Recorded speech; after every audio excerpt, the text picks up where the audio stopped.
The Age of the Pyramids. Rise of the Eternal Kings. Chapter 1. The Birth of a Civilization. The river that created a world. Long before any stone rose against the sky, before the names of kings or the dreams of immortality, there was the river. Each year, the Nile came like a god reborn.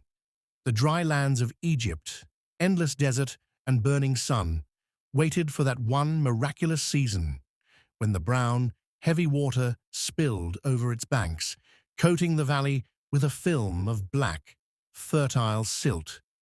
The flood was the difference between life and death. It was the reason people could live in this narrow green ribbon between two seas of sand. For thousands of years before the pyramids, scattered communities lived here. Small farming villages where families sowed emmer wheat and barley, kept goats and cattle, and fished the river's silver surface. The Nile taught rhythm, flood, sowing, harvest. It taught patience, and it taught the people to look upward for patterns, to the moon, to the stars, to gods that seemed to speak through water and sky. When the floods failed, people starved. When they came too high, homes were washed away. The river was both mother and destroyer, and in its temper, they began to see divine will. They worshipped Hapi, the spirit of the flood, and many other forces, falcons, bulls, crocodiles, jackals, all manifestations of the mysterious power that kept the world alive. From villages to kingdoms. As time passed, small communities began to join under stronger leaders, local chiefs who could store grain, defend people from raids, and manage irrigation canals. Trade grew. Copper from Sinai, incense from the Red Sea, and cedar wood from the Levant flowed into the Nile Valley. People began to depend on those who could organize and protect, and slowly the idea of a kingdom emerged. By around 3500 BCE, two great regions had formed: Upper Egypt in the south, narrow and riverbound, and Lower Egypt in the north, wide and full of marshlands in the delta. Each region had its own rulers, symbols, and gods. Upper Egypt's symbol was the white crown and lotus. Lower Egypt's was the red crown and papyrus.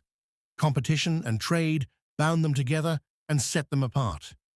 For centuries, they watched each other across the long stretch of river. Two worlds waiting for a single destiny. The unification of the two lands. Sometime around 3100 BCE, a ruler named Narmer, sometimes called Menes, united the two lands by conquest and diplomacy. The Narmer palette, a ceremonial artifact carved in stone, still shows him wearing both crowns, the white of Upper Egypt and the red of Lower Egypt, symbolizing unity. This act of unification was more than politics. It was the birth of civilization. From then on, Egypt saw itself as one divine entity. The two lands, Upper and Lower Egypt, ruled by one pharaoh, the earthly representative of the gods. A new capital was founded near the meeting point of the two lands, Memphis, strategically placed between north and south.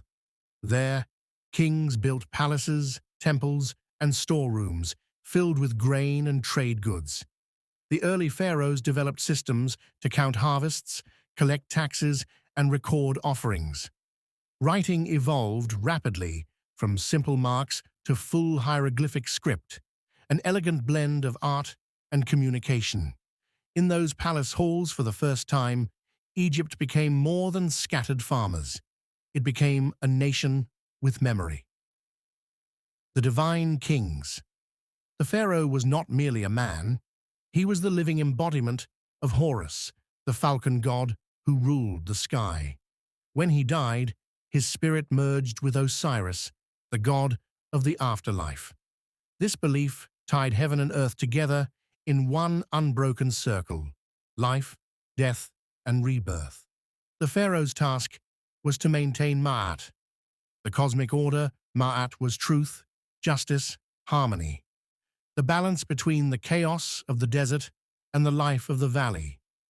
As long as the king upheld Ma'at, the Nile would flood, the crops would grow, and the sun would rise.